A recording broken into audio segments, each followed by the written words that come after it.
तो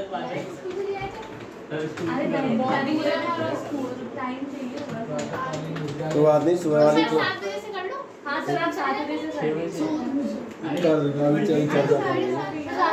सुबह वाली क्लास की आप रिकॉर्डिंग बराबर दे रहा हूँ ना, एक आध दिन तो लेट रहेगी। अब रिकॉर्डिंग देखना अच्छा लगता है, उसका मैं क्या कर सकता हूँ। चले मुझे बताएं, आपने लास्ट टर्न जो है आरसी सर्किट कर दिया था शायद, है ना। एलआर सर्किट के अबाउट हमें जो लिखना है उसको मैं आपको बताता हूँ। एलआर सर्किट में आपको केवल और केवल लिखने का काम रहेगा। तो एक नेक्स्ट डाल दिएगा आरएल सर्किट। और चूँकि आपको मैं कल इसको समझा चुका हूँ लास्ट में, तो एक आरएल सर्किट के आगे जाएँ, फिगर आप बना लेंगे।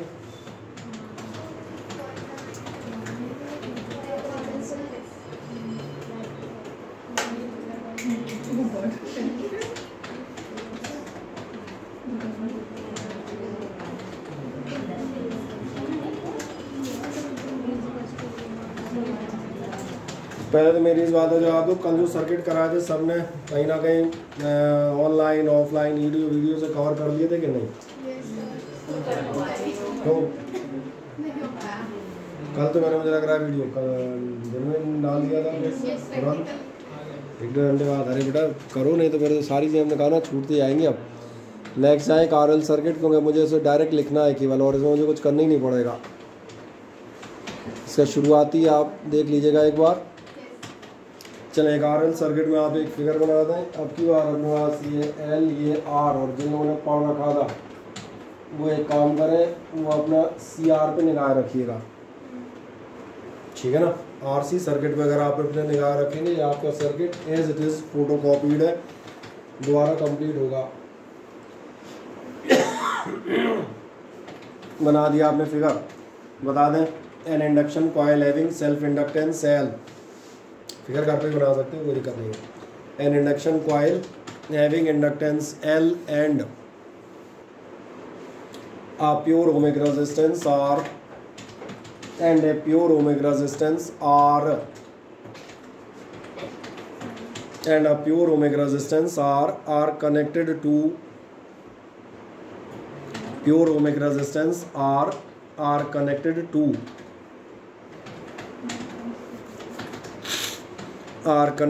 alternating voltage source in series, connected to alternating voltage source in series,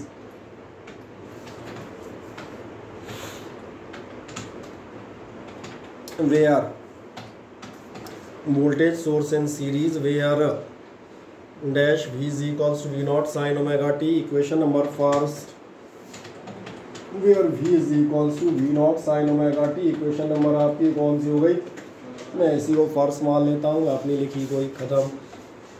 आप नीचे बढ़ें, पिछला आरसी सर्किट देखें, उसमें आपने दिखाया होगा अगर आपके वीसी और वीआर वोल्टेजेस हो, आपकी बार मुझे वोल्टेजेस क्या माननी पड़ेंगी? VL and VR. तो नीचे आएगा if VL and VR are the voltages across, if VL and VR are the voltages across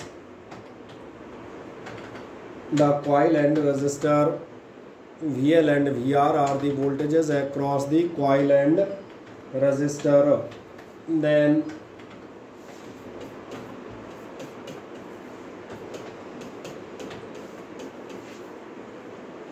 dash mark नीचे आएंगे कि आपको ऐसा याद है VR होगा आपका IR, करंट इनटू रेजिस्टेंस। और कहाँ होता था ये? पलटे फुटी से देखें, बताएं मुझे कहाँ होता था VR? Phi is equals to 0 और VL इज इक्वल्स टू होगा IXL, इसका रिएक्टेंस XL था। ये कहाँ होता था बताएं? बिल्कुल सही जवाब, ये था आपका लीडिंग बाई पाई बाई 2। कहीं मैंने कहा था कल CR सर्किट खत्म करके इसमें 2 मिनट लिए थे, मैंने कहा था 2-2.5 मिनट में बताया था क्योंकि हम इसे कल लिखेंगे केवल। चले गए IXL leading by pi by 2। अब अगला काम करेंगे on drawing phasor diagram. Phasor diagram समझ में आता है अब की बार कैसा होगा? अब की बार इसमें ऊपर आएंगे, ठीक। तो चलो अपन बना लेते हैं मजे से। ये मैं मान लेता हूँ ये आपका कौन है? क्या दिख रहा होगा 0 डिग्री पर आपके पास VR है और लीडिंग बाई पाई/2 में आपके पास कौन है VL। और जब आप ऐसा करेंगे तो फिर आप इसका रिजल्टेंट कैसे दिखाएंगे,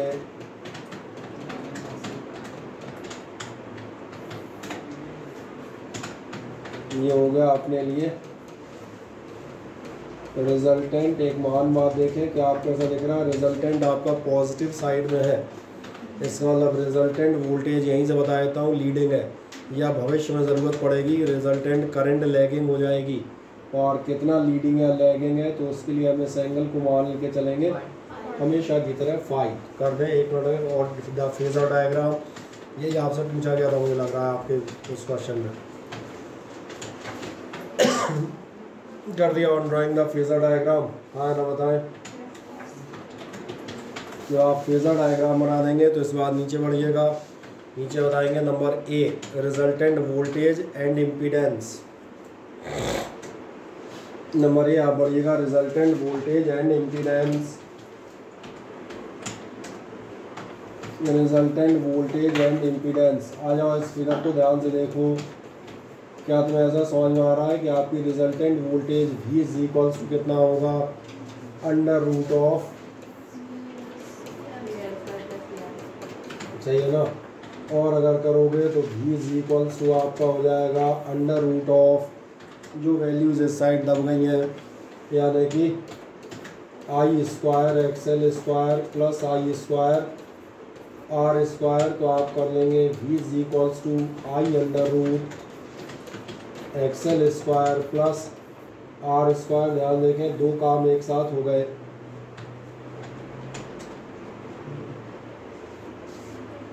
और आप पूछेंगे दो काम कौन से, बताऊंगा रिजल्टेंट वोल्टेज तो मुझे मिली गई और साथ में मुझे जो है मिलेगा इम्पीडेंस। वो इसलिए मिलेगा क्योंकि क्या यहाँ तक पहुँच गया तो देखो जरा ध्यान से, voltage is equals to current into, और ये जो कुछ भी लिखा है करेंट इनटू ये कंफर्म है कि ये रेजिस्टेंस है। और नीचे आप बताएंगे the quantity XL square plus R square. यहाँ तक नहीं पहुँचे, पीछे का भी देखते हैं, उससे भी पूरा लिखने आ जाएगा। वो जो बेचारा C बना हुआ है उसको थोड़ा ऐसा कर देना, तो L में कन्वर्ट हो जाएगा। बस लास्ट राउंड में ऐसे ही करा रहा था क्योंकि तो इसलिए मैंने कहा कहाँ जाओगे, द टर्म या क्वांटिटी कुछ ऐसा लिखा था XL square plus R square is the effective और equivalent resistance, is the effective or equivalent resistance of circuit, is the effective or equivalent resistance of circuit called impedance, is the effective or equivalent resistance of circuit called resistance, sorry called impedance। और नीचे आप बताएंगे Z, और कौन सा Z, अब ये circuit कौन सा था, RL था ना, तो Z RL हो जाएगा आपकी under root of XL square plus R square. और एक मज़ेदार बात, क्या आपको XL की वैल्यू याद है? अच्छे से देखो, ओमेगा L सिर्फ वो था 1/ओमेगा C, इसलिए आपका ZRL हो जाएगा under root XL square plus R square, यानी under root of omega square L square plus R square.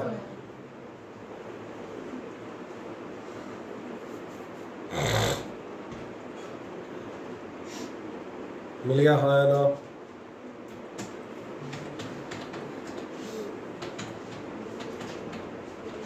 कोई समस्या है इतने में, बताएं फुर्ती से। ये इतना मिल जाता है तो अगला जाएगा नंबर बी, और नंबर बी आप बताएंगे फेज डिफरेंस। नंबर बी आप बता देंगे फेज डिफरेंस। और फेज डिफरेंस में फिगर देखो, आपका रिजल्टेंट वोल्टेज किस साइड है, पॉजिटिव या नेगेटिव? पॉजिटिव साइड है। लिख दें the voltage is leading by phi, नहीं XL ओमेगा L अकेला चेक करो, नहीं सवाल ही नहीं उठता। आप मुझे एक मैं इक्वेशन याद दिलाया था। इक्वेशन आपकी है V naught sine omega t minus pi by two upon omega L, जबकि वो कैपेसिटर वाली याद है ना, मैं दोनों इक्वेशन लिख देता हूँ। देखें इस साइड देखें पूजा एक मिनट, जब आप सी सर्किट के लिए हैं तो आपकी इक्वेशन है V naught sine omega t plus pi by two और अपॉन में है 1 बाई ओमेगा सी। इस तरफ देखो, ये आपका किसका है, सी सर्किट का। लेकिन जो आपने एल सर्किट लिया है तो आपकी इक्वेशन है V naught sine omega t minus pi by two upon, देख लें ये आपका एक्स सी है, इसलिए X C 1 by omega C है, लेकिन एक्सएल आपका जो है वो सिंपल ओमेगा एल है।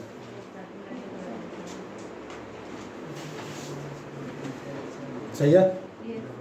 अब अगला दिखा देंगे आप, कौन सा दिखाएंगे, फेज डिफरेंस। उसमें आपको ध्यान दें ये लीड कर रहा है, लिखिएगा क्या आपने लिखा, द वोल्टेज या the resultant voltage leads by phi where बता दोगे 10 phi is equal to tan theta, देख लो, परपेंडिकुलर अपॉन बेस, यानी ये होगा V L upon V R, दोनों वैल्यू आपके पास है, I X L upon I R. कल भी कह रहा था आई गई, यही कहा था ना, बस देखें ध्यान से, फाई आ तो गया आपका, फाई इज इक्वल्स टू आ गया आपके लिए 10 इनवर्स, और जब ज़रूरत पड़ेगी तब एक्सेल की वैल्यू हम ओमेगा एल रख लेंगे अगर कहीं आवश्यकता पड़ेगी तो। सही ना।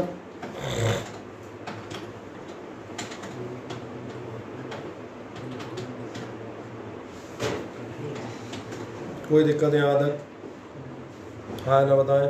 नहीं। पहले एक आप एक तीसरे नंबर पर जाएंगे जिसमें मैंने कहा था तीसरा आप बताएंगे equation of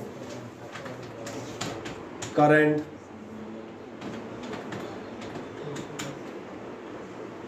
equation of current.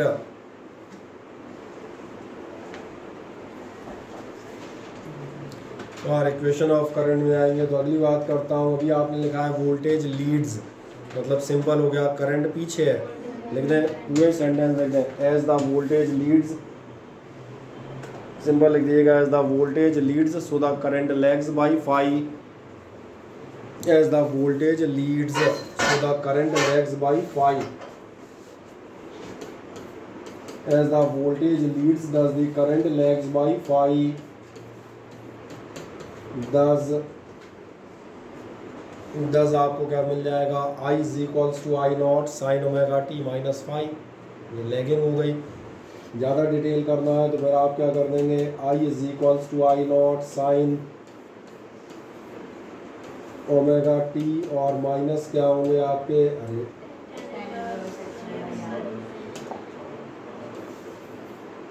10 inverse X L by R, और ये हो गया आपकी खत्म इक्वेशन ऑफ करंट।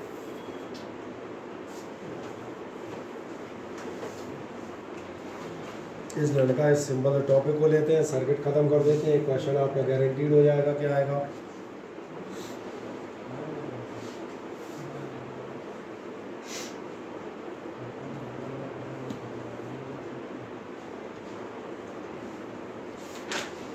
हाँ ना कर दिया, कहीं कोई समस्या हो तो बताएं। बढ़िया। अब एक अगला डाल दीजिएगा, अगला आप डालेंगे एल सी सर्किट। नेक्स्ट आप बता दीजिएगा L C circuit. L C circuit का मतलब अब की बार क्या लोगे, अब की बार आपका फिगर ऐसा हो जाएगा, एक एल और एक आपका सी, और फिर वही पुरानी कहानी V is equals to V naught sine omega t, ये हो गया आपका L, ये हो गया C, इसका वोल्टेज हम ले लेंगे VL, इसका ले लीजिएगा VC। फिगर सब रिपीट है। अब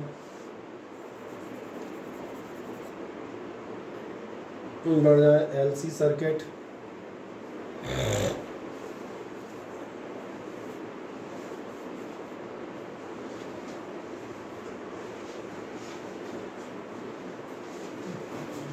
इसका फेजर डायग्राम सबसे इंटरेस्टिंग आएगा। ठीक, आज देखा ध्यान से क्या आपने तरह बना दिया। इसमें लिखते हैं circuit containing pure inductance and pure capacitance. ये लैंग्वेज के लिए हो जाता है circuit containing pure inductance and pure capacitance.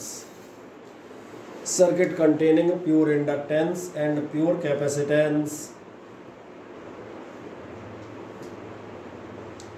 Pure inductance and pure capacitance. क्या है, क्लियर हो गया? हाँ ना बताएं। इतना हो जाता है तो फिर आगे चलिएगा। आगे आप बता देंगे, कुछ मत बताओ, डायरेक्ट बता दो। If V L and V C, नीचे आप बताएंगे if V L and V C are the voltages across, if V L and V C are the voltages across the coil and capacitor, VL and VC are the voltages across the coil and capacitor. Voltages across the coil and capacitor, then आपको फिर वही मिलेगा, VL बराबर होना चाहिए IXL। अब मैं आपको एक सिंपल सा सेंटेंस बताता हूँ, उसको याद रखिएगा। और ये होता है C में C आगे होती है। सी में सी मतलब समझ में आ रहा है? कैपेसिटर वाले जितने भी सर्किट होंगे उसमें करंट लीड करेगा। कहीं इसमें कन्फ्यूजन होता है ना भैया, π/2 से लीडिंग है कि लैगिंग है, प्लस है कि माइनस है, इनका याद रखेंगे। सी इन सी मतलब समझ में आ रहा होगा, कैपेसिटर में करंट लीड करेगी। तो फिर एल सर्किट में कौन लीड करेगा? उल्टा, कैपेसिटर वाले में कर रहा था, बस ये तो अपने आप मिल जाएगा। तो इसलिए इसका वोल्टेज क्या होगा, ध्यान रखना, इसका वोल्टेज होगा, चलो फाई आई छोड़ो, डायरेक्ट लिख लेते हैं। और ऐसे ध्यान देखना, एक आपका हो जाएगा VC is equals to IXC। Capacitor में करंट लीड करती है तो वोल्टेज कहाँ गया?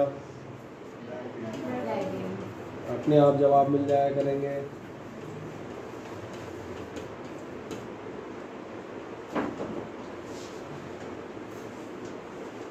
ठीक, अब इसके नीचे आप क्या चीज़ बताएंगे वो आपको समझ में आ रहा है। इसके नीचे आप बताएंगे फेजर डायग्राम। मैंने कहा था इसका फेजर डायग्राम इंटरेस्टिंग होगा।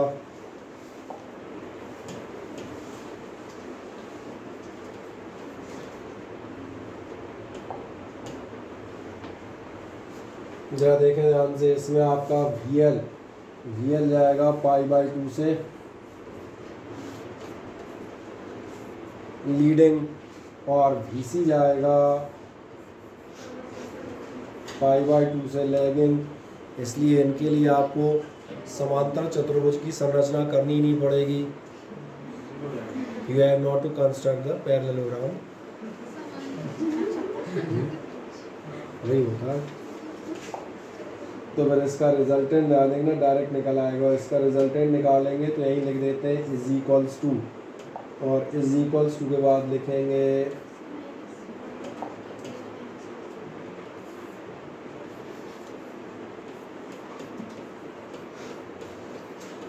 देखते रहना है। हर एक तो ना तो इसका रिजल्टेंट निकालना पड़ेगा और ना इसका फेज डिफरेंस निकालना पड़ेगा, क्योंकि वैसे ही दिख रहा है 90 होगा, इसलिए ये सर्किट जल्दी निकल आता है विदिन 1 लाइन डायग्राम से। तो बस तुम फेजर डायग्राम बना दो, फिर उसमें हम एक आध लाइन ले लेते हैं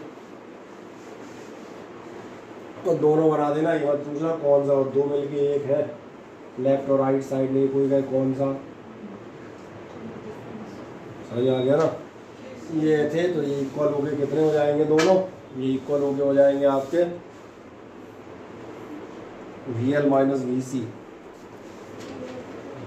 अब नीचे आएगा नंबर वन आप बताएगा resultant voltage and impedance. Number first आप चलेंगे resultant voltage and impedance. Resultant voltage and impedance, resultant voltage and impedance में तुम क्या करोगे, समझ में आ रहा है? V इज इक्वल्स टू आपका हो जाएगा VL minus VC। V is equals to आपने कितना ले लिया, VL माइनस VC ले लिया। और अगर V L minus V C लिया है तो नीचे लिख दीजिएगा V is equals to I X L minus I X C, और उसी लाइन में जगह बकाया हो तो आई कॉमन ले लो तो हो जाएगा आई एक्स एल माइनस आई और ब्रैकेट में एक्स एल माइनस एक्स सी। बॉक्स बंद कर दें, आपका रिजल्टेंट वोल्टेज मिल गया सीधा। और इसको ध्यान से देखें, क्या ये कह रहा है voltage is equals to current into resistance. दिख रहा होगा X L minus X C क्या है, रेजिस्टेंस है। नीचे बताइएगा the term X L minus X C, the term X L minus X C is the effective or equivalent resistance. Term XL minus XC is the effective or equivalent resistance called impedance,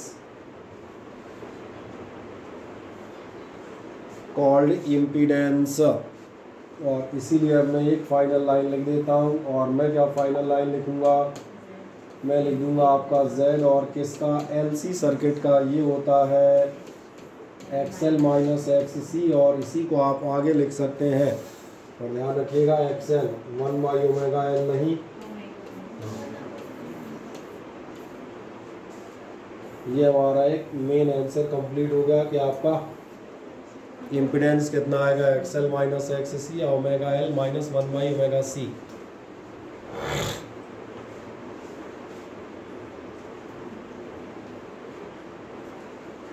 ठीक, अब नीचे आप बता देंगे phase difference. नीचे अगला number आप number 2 डाल रहे होंगे शायद, है ना, क्या डाला था? हाँ, जो बी डाल दो, कोई दिक्कत नहीं। फेज डिफरेंस लिख दो, फाई बराबर π/2, तो दिख ही रहा है, सामने देख लो। Phase difference phi is equals to कितना हो गया, π/2। अब नंबर सी आइएगा, equation of current. Number C आप आएंगे इक्वेशन ऑफ करंट, इसमें रखता है। इक्वेशन ऑफ करंट में दिक्कत ये है कि आपने फेज डिफरेंस π/2 लिखा है, यानी आप ये डिसाइड कर सकते हैं करंट लीडिंग होगी या लैगिंग। उसी के बेसिस पे आप इक्वेशन में प्लस या माइनस का π/2 करेंगे। ज़रा इस फेजर डायग्राम को ध्यान से देखें, आपको एक खास बात पता चलेगी। मैंने इन दोनों का रिजल्टेंट यहाँ ले लिया है, और यहाँ एक नहीं 3 संभावनाएं हैं, और 3 संभावनाएं जो ध्यान जा रही हैं। अगर आपका VL ग्रेटर देन VC होगा, VL ज़्यादा हो, ये 10 वोल्ट, ये 8 वोल्ट, तो रिजल्टेंट इधर जाएगा। लेकिन अगर उल्टा हो जाए, ये 10 हो जाए और ये 8 हो जाए, भैया ये भी तो संभावना बनी हुई है, एक और बनी हुई है। हाँ, इसीलिए याद देखना इक्वेशन ऑफ करंट 3 बार आएगी। तुमने जितना समय और श्रम यहाँ बचाया था वो इक्वेशन ऑफ करंट के लिए बचाया था। इक्वेशन ऑफ करंट में लिख दीजिएगा नंबर 1। नंबर 1 हम डिटेल लिखवा देते हैं, फिर उसके बाद शॉर्ट लिखेंगे। इसमें आप लिख दीजिएगा if VL greater than VC implies that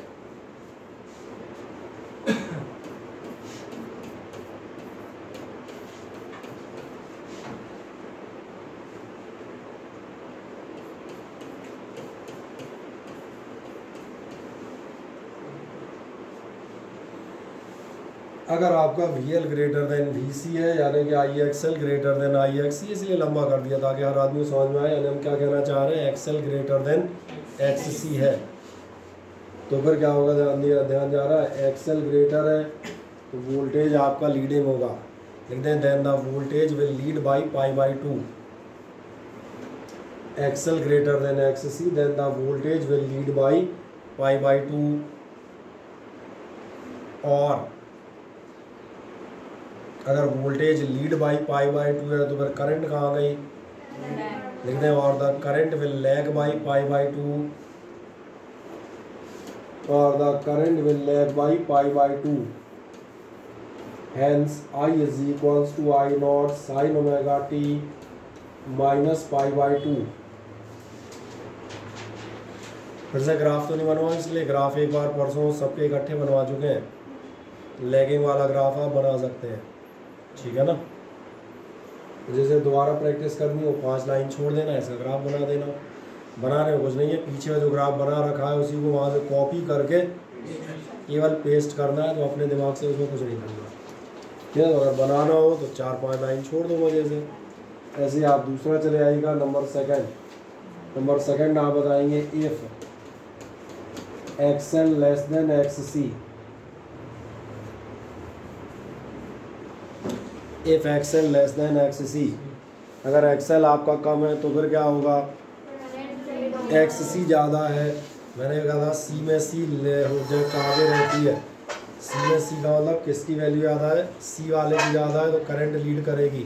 पर अपन पूरा लिख देते हैं, if XL less than XC then voltage will lag by pi by 2, then voltage will lag by pi by 2 or the current will lead by pi by 2. Voltage will lag by pi by 2 or the current will lead by pi by 2. Hence में आपको क्या चीज़ मिलेगी, I is equals to I naught sin omega t plus pi by 2। ठीक है, पिछली बार किसी ने graph के लिए जगह छोड़ी थी नहीं, ठीक है, अलग से प्रैक्टिस कर लीजिएगा, एग्ज़ाम में आ जाते हैं कई बार। ठीक है, मेरा काम वहाँ ख़त्म हो गया जब मैंने 1-2 बार बनवा दिए। मैं तो कहता हूँ 4 बार 6 बार मज़े से बनाओ ताकि तो याद ही हो जाए। तो नहीं हो तो यहाँ एक बार बना के देख लेना। ठीक है, अब इसके बाद 2-4 लाइन छोड़ के फिर आप बता दिएगा if XL is equals to XC, if XL is equals to XC, और आगे बताइएगा that is the capacitive and inductive reactances, that is the capacitive and inductive reactances of the circuit,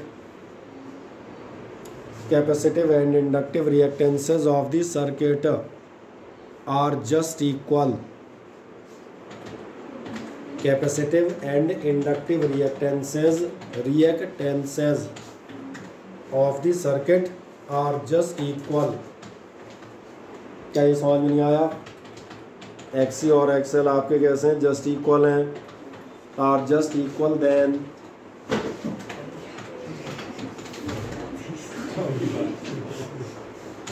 the voltage and current will be in same phase, then the voltage and current will be in same phase, or phi is equals to 0। छोटी डिब्बी, हाँ छोटी लगेगी, phi बराबर 0 में कितनी बड़ी लगेगी। ठीक, नीचे बताइएगा इट इज कॉल्ड, नीचे आप बताएंगे it is called resonance, it is called resonance.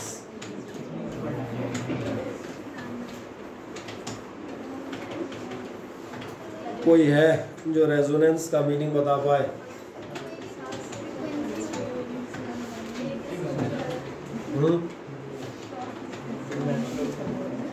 खा गया ये मनी में बोल रहा है। केमिस्ट्री वाले में क्या है रेजोनेंस में?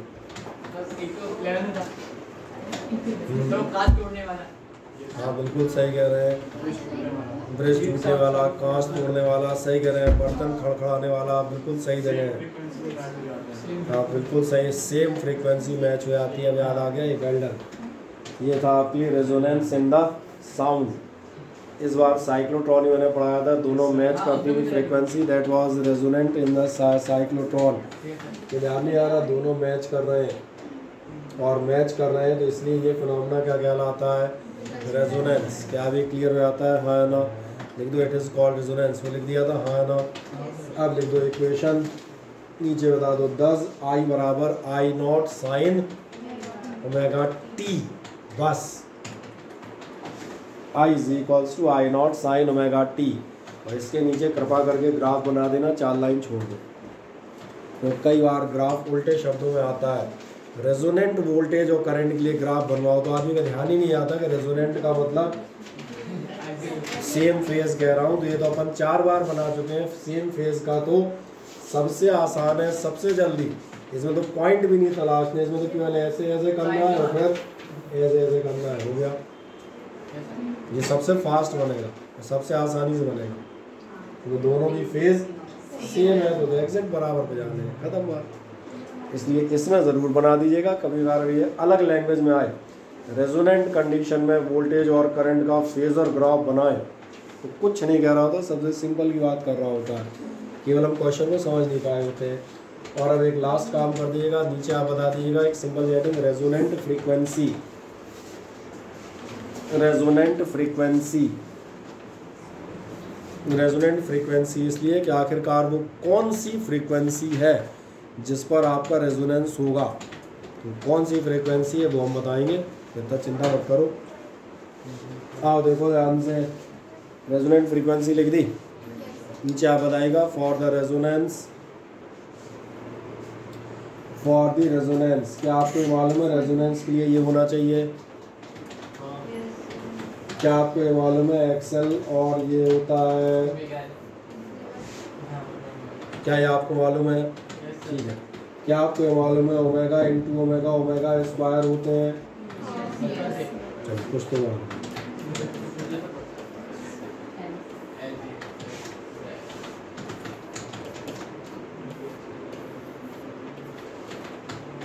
ये ओमेगा की वैल्यू हम निकाल लेते हैं, निकाल दें।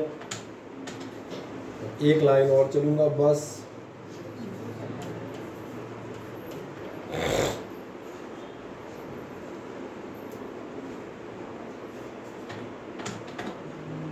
कर दिया। तो एक छोटी सी बात और याद करो,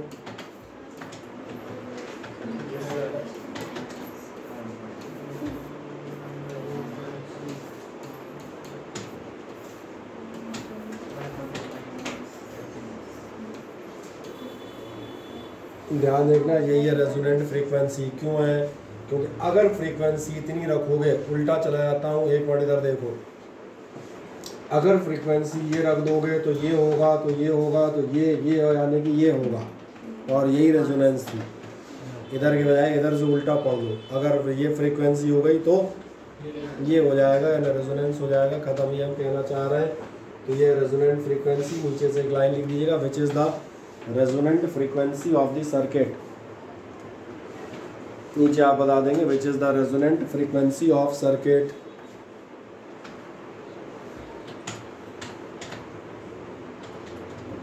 resonant frequency of the circuit, ठीक है। अब एक बार इधर देखें, कितनों को ऐसा कहीं याद आता है, ये फॉर्मूला कहीं देखा है, इसी साल देखा है, पिछले 2-4 महीनों में ही देखा है, कहाँ देखा है? नहीं, करंट इलेक्ट्रिसिटी में नहीं देखोगे।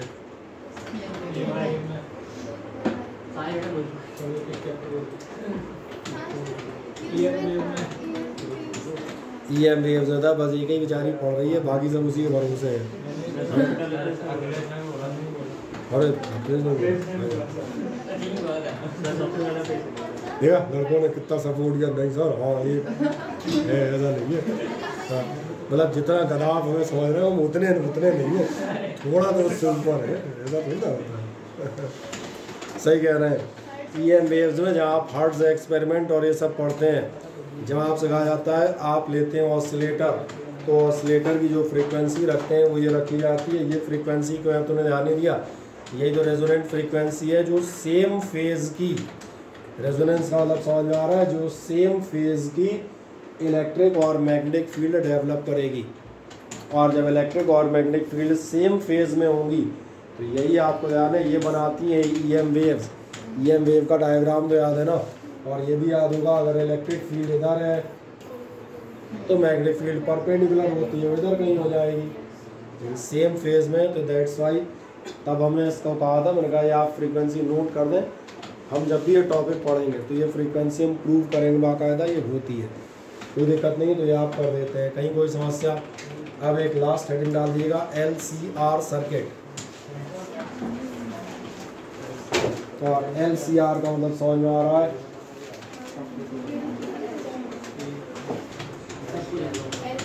और अब चूँकि तुम 6 बार ये सर्किट पढ़ चुके हो तो इसमें थोड़ा सा फास्ट कर देता हूँ।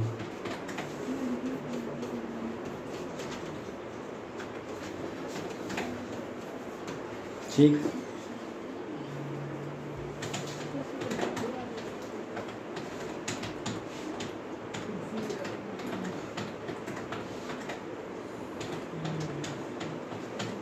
यही होगा। इसमें मुझे बताने की जरूरत नहीं है। सर्किट कंटेनिंग क्या, सब देख रहे हैं हमें, सर्किट कंटेनिंग ऑल। और उसमें क्या सोचना क्या। अब इसमें काम कर दो, नीचे आप बता दीजिएगा सिंपली जो आप पढ़ चुके हैं आज में उसी को दूसरी बार रिपीट करूँगा। नीचे आप बता दीजिएगा, अरे फिगर का पे बन जाएगा, वो बनने क्या है, तीनों बनाने हैं पूरी बार। नीचे बता दें VL is equals to IXL। अब तो समझ में आएगा भैया, मैं रिपीट ही कर रहा हूँ। नीचे क्या लिखेंगे, VL is equals to IXL, bracket में आप लिख देंगे लीडिंग बाई π/2 और लिख देंगे VC is equals to IXC, lagging by π/2। अगला आप बताएंगे VR is equals to IR at φ is equals to 0। मिल गए तीनों। नीचे बताएंगे फेजर डायग्राम। फेजर डायग्राम ये पुराने वाला है, बस में थोड़ा मॉडिफिकेशन होगा। देखूँ यहाँ जगह है क्या, नहीं है, यहाँ नहीं है, तो अपन अलग से बनाते हैं पूरा। और अपना फेजर डायग्राम अब की बार होगा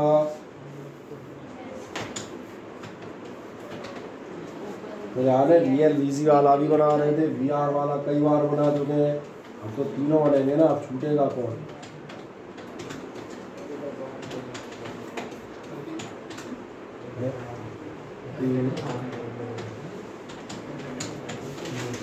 बना दें फेजर डायग्राम। अब कोई शंका हो तो मुझे बताओ।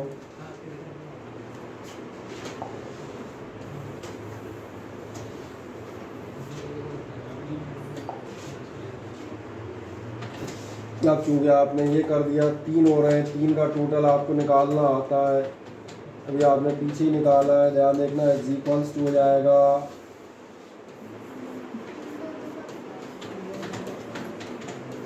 समझ में आ गया। और इतनी ही लाइन से, सिर्फ इस लाइन के बेसिस पे तो एक मज़ेदार बात बताऊँ, इसका मतलब तो इक्वेशन ऑफ करंट फिर 3 निकलेंगी, देख लो। और वही निकलेंगी XL greater than XC, less than XC और इक्वल टू XC। और यहीं से भविष्य बताता है कि XL बराबर XC रेजोनेंस कहलाएगा, इसी लाइन से, ठीक है ना। बाकी अपन VR और खींच लेते हैं तब तक, और जब VR खींचेंगे तो इनका रिजल्टेंट हो जाएगा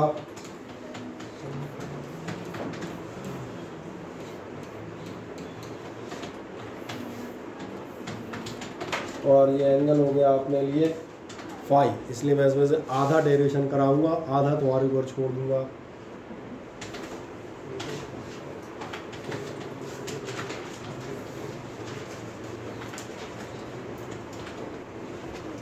चार आदमियों फेजर डायग्राम समझ में आ गया? हाँ ना, बताएं। नहीं आया तो नीचे चले आओ, नंबर ए या नंबर 1 जो भी लेते आए हो लिख दो, resultant voltage and impedance. Number first आ जाएगा रिजल्टेंट वोल्टेज एंड इम्पीडेंस। और बस ये आज का आखिरी अवसर एक बार और देखने के लिए, रिजल्टेंट वोल्टेज या इम्पीडेंस क्या होंगे। V बराबर कितना होगा, अंडर रूट ऑफ वही परपेंडिकुलर बेस स्क्वायर, यानी आप कह देंगे VL minus VC whole square plus, ये तो सबको समझ में आता है ना भैया, अंडर रूट निकालना है, A square plus B square. रखोगे तो चलो यहीं रख दूँगा, यहीं रख लो और जगह बचेगी। ये हो जाएगा IXL माइनस IXC का होल स्क्वायर प्लस होंगे आपके I स्क्वायर R स्क्वायर। इसका नाम है, इस लाइन में आंसर भी मिल गया, ये हो गया I under root XL minus XC square plus R square. Resultant voltage हमारे पास आ गया। क्या आपको इम्पीडेंस नज़र आ रही है? दिख रहा है रेजिस्टेंस का टर्म, वोल्टेज बराबर करंट इनटू, चलो मैं इनटू भी दिखा देता हूँ, ये रहा इनटू, जो आगे लिखा है वो सब रेजिस्टेंस है। तो वैसे वो 3 बार के पुराने रेजिस्टेंस ही लिखे हैं सब। लिख दें, क्या लिख दिया था, V बराबर इतना निकाल दिया, I अंडर रूट नीचे लिख दीजिएगा the term under root XL minus X C whole square, the term XL minus X C whole square plus R square under root भी लगा लेना, the term under root this is the effective or equivalent resistance, is the effective or equivalent resistance called impedance, is the effective or equivalent resistance called impedance। अब चलो लिखते लिखते बहुत देर हो गई, मिटा के खेलते हैं। ठीक, लिख दिया कॉल्ड इम्पीडेंस, नीचे लिख दिएगा ZLCR। अब आप क्या बताएंगे, आपका ZLCR बराबर कितना होगा, under root of this and this. क्या कोई मुझे इसकी वैल्यू बताएगा, इसकी वैल्यू बता पाओगे, बताओ।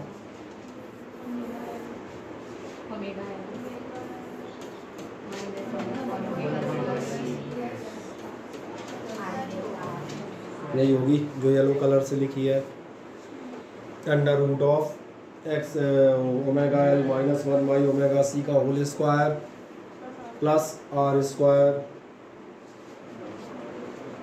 सही, अगली बार बता देंगे फेज डिफरेंस। नेक्स्ट हेडिंग आ जाएगा number B, phase difference. Number B आप कहाँ पढ़ेंगे, फेज डिफरेंस। और फेज डिफरेंस में आप जाएंगे तो फेज डिफरेंस में आप बताइएगा tan phi is equals to, और देखो अगर tan phi दिख रहा है, ये परपेंडिकुलर ये बेस, इसका मतलब tan phi बराबर हो जाएगा VL minus VC upon VR, यानी आप कह सकते हैं IXL minus IXC upon IR, और इसका मतलब आपका phi इज इक्वल्स टू होगा tan inverse XL minus XC और अपॉन में R।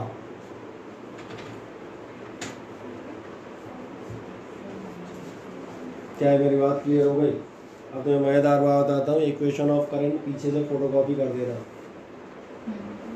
नहीं आई समझ में? क्या वही तो लिखोगे, XL ग्रेटर देन XC तो करंट लैगिंग होगी, XL लेस देन तो लैगिंग होगी और लीडिंग होगी, और एक लास्ट XL बराबर XC सेम फेज होगी, रेजोनेंस कहलाएगा, ख़त्म। दूसरी बात याद देखना, रेजोनेंट फ्रीक्वेंसी दोबारा निकालने की जरूरत नहीं है, वो वही काम करेगा। तो रेजोनेंट फ्रीक्वेंसी का टॉपिक छोड़ देना, कभी कोई इसकी पूछ ले इसकी बताओ तो इसकी भी वही होगी, इसकी अलग से थोड़ी होगी, XL बराबर XC तो दोनों ही कंडीशन है। इतना हिस्सा मैंने कहा था, आप एक बार कॉपी पेस्ट वहाँ से कर देंगे, एज आई होप सो। क्या इतनी क्लियर हो जाता है? बढ़िया।